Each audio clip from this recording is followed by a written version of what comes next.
نحمده ونصلي ونسلم على رسوله الكريم اما بعد اعوذ باللہ من الشیطان الرجیم بسم اللہ الرحمن الرحیم۔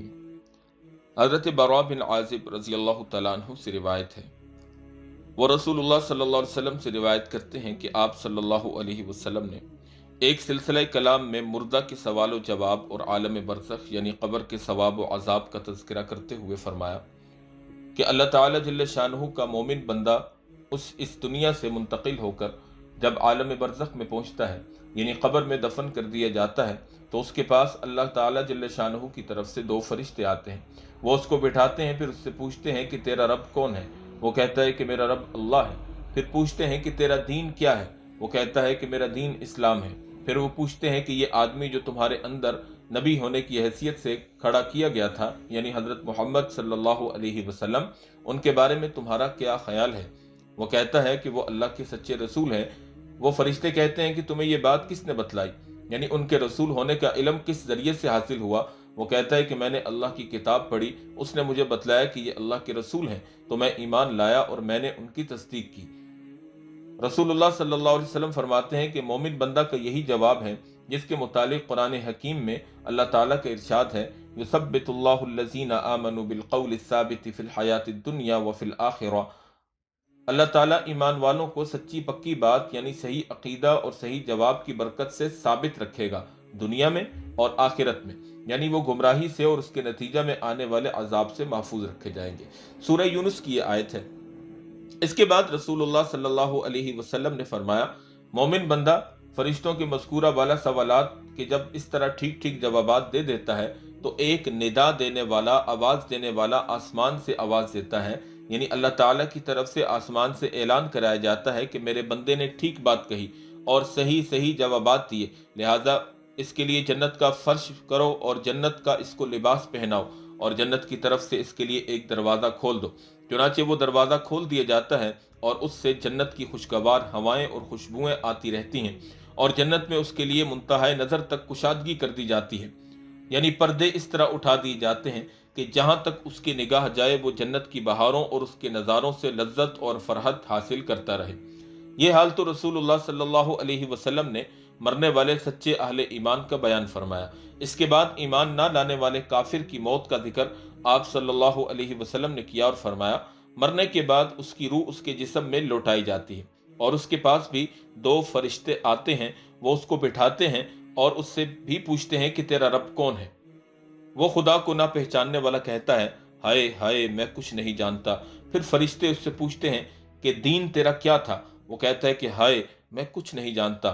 پھر فرشتے اس سے کہتے ہیں کہ یہ جو شخص تمہارے اندر نبی کی حیثیت سے مبعوث ہوئے، تمہارا ان کے بارے میں کیا خیال تھا؟ وہ پھر بھی یہی کہتا ہے کہ ہائے ہائے میں کچھ نہیں جانتا۔ اس سوال و جواب کے بعد آسمان سے ایک آواز دینے والا اللہ تعالیٰ کی طرف سے پکارتا ہے کہ اس نے جھوٹ کہا، یعنی اس نے فرشتوں کے سوال کے جواب میں اپنا بالکل انجان اور بے جرم ہونا ظاہر کیا، یہ اس نے جھوٹ بولا، کیونکہ واقع میں وہ اللہ کی توحید کا، اس کے دین کا، اسلام کا اور اس کے رسول کا منکر تھا۔ پس اللہ تعالیٰ کی طرف سے منادی آواز کرے گا کہ اس کے لیے دوزخ کا فرش کرو اور دوزخ کا اس کو لباس پہناؤ اور اس کے لیے دوزخ کا ایک دروازہ کھول دو، چنانچہ وہ سب کچھ کر دیا جائے گا۔ رسول اللہ صلی اللہ علیہ وسلم فرماتے ہیں کہ دوزخ کے اس دروازے سے اس کو برابر دوزخ کی گرمی اور دوزخ کی لپیٹیں اور جلانے جھلسانے والی ہوائیں اس کے پاس آتی رہیں گی اور اس کی قبر اس پر نہایت تنگ کر دی جائے گی، جس کی وجہ سے اتنا دباؤ پڑے گا کہ اس کے سینے کی پسلیاں ادھر سے ادھر ہو جائیں گی۔ پھر اس کو عذاب دینے کے لیے ایک فرشتہ اس پر مسلط کیا جائے گا جو نہ کچھ دیکھے گا نہ سنے گا۔ اس کے پاس لوہے کی ایسی مونگری یعنی گرز ہوں گے کہ اگر اس کی ضرب کسی پہاڑ پر لگائی جائے تو وہ بھی مٹی کا ڈھیر ہو جائے۔ وہ فرشتہ اس گرز سے اس پر ایک ضرب لگائے گا جس سے وہ اس طرح چیخے گا جس کو جن اور انسانوں کے علاوہ سب چیزیں سنیں گی جو مشرق اور مغرب کے درمیان ہیں۔ اس ضرب سے وہ خاک ہو جائے گا اور اس کے بعد پھر اس میں روح ڈالی جائے گی اور پھر سے اس کو یوں ہی لگاتار عذاب دیا جاتا رہے گا۔ یہ حدیث مبارکہ جو حضرت براء بن عازب رضی اللہ تعالی عنہ سے مروی ہے، یہ مسند امام احمد بن حنبل اور سنن ابی داؤد کی روایت ہے۔ اس سے پہلے کہ ہم اس حدیث پر کچھ تفصیلی روشنی ڈالیں اور اس حدیث کے اندر بیان کیے گئے مطالب کو کچھ آپ کے سامنے کھولیں، کچھ تمہیدی طور پر باتیں جاننا ضروری ہیں۔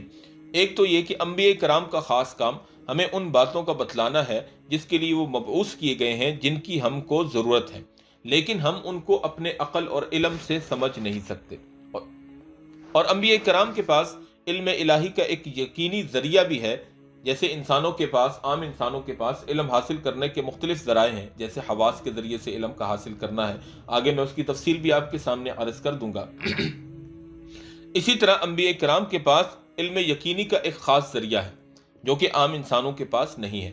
اللہ تعالیٰ کی وحی ہے کہ وحی کے ذریعے سے ان کو ان چیزوں کا علم ہو جاتا ہے جن کو عام بندوں کو جاننا وحی کے بغیر ممکن نہیں ہو سکتا۔ اسی طرح کسی نبی کو نبی مان لینے اور ایمان لانے کا مطلب یہی ہوتا ہے کہ ہم نے اس بات کو تسلیم کر لیا اور پورے یقین کے ساتھ اس کو مان لیا اور قبول کر لیا کہ وہ ایسی جو بات بتلاتا ہے جس کو ہم خود نہیں جانتے اور نہیں دیکھتے، وہ اللہ کی وحی سے اس کا علم حاصل کر کے نبی ہمیں بتلا دیتا ہے۔ اسی طرح انبیاء کرام جب کوئی بات بتلاتے ہیں تو عقلاً اس بات کا ناممکن اور محال ہونا یہ ضروری نہیں ہے۔ ممکن ہے وہ چیز ہمارے مشاہدے اور ہمارے حواس اور ہمارے علمی احاطے سے باہر ہو اور ہمارے مشاہدے اور تجربے سے اور اس کی دسترس سے باہر ہو، لیکن ایسا نہیں ہے کہ وہ حقیقت میں ممکن ہی نہیں ہے۔ اس کی مثالیں آج دنیا کے اندر بھی موجود ہیں۔ دنیا میں کئی ایسی چیزیں ہیں کہ آج سے کچھ سال پہلے تک لوگ ان کے بارے میں جانتے تک نہیں تھے اور آج ان چیزوں پر یقین رکھتے ہیں، حالانکہ وہ چیزیں ظاہر میں ہمارے پاس موجود نہیں ہیں۔ مثال کے طور پہ پانی کے اندر، خون کے اندر اور دنیا کی ہر چیز کے اندر مختلف قسم کے جراثیم اور جاندار پائے جاتے ہیں، خلیے پائے جاتے ہیں، جو کہ آج سے پہلے موجود تھے لیکن ہم جانتے نہیں تھے۔ آج خوردبین نے بتلا دیا کہ وہ ہیں۔ اسی طرح موبائل فون پر، ریڈیو پر، ٹیلی ویژن پر ہم تصویریں دیکھ رہے ہیں، آوازیں سن رہے ہیں، حالانکہ وہ لوگ لاکھوں اور ہزاروں میل دور ہم سے بیٹھے ہوئے ہیں، لیکن وہ چیزیں ہمارے بالکل موبائل پہ ایک بندہ بولتا ہے تو بالکل ہمارے کان کے اندر آواز آتی ہے۔ تو فرمایا کہ یہ چیزیں ایسی ہیں کہ وقت کے ساتھ ساتھ انسان پر کھل رہی ہیں، اور انبیاء کرام علیہ السلام کا علم کا ذریعہ اللہ رب العالمین کی ذات ہوتی ہے، اور وہاں پر علم کی انتہا ہے، وہاں سے کئی ایسی چیزیں لوگوں کو بتلائی جاتی ہیں جو کہ عام حواس سے حاصل کرنا ناممکن اور محال ہوتا ہے۔ تو اس حدیث مبارکہ سے مومن کا قبر میں رکھا جانا، فرشتوں کا سوال کیے جانا، اور اسی طرح کافر کا قبر میں رکھا جانا اور اس کا فرشتوں کا اس سے سوال کیے جانا، یہ مذکور ہے۔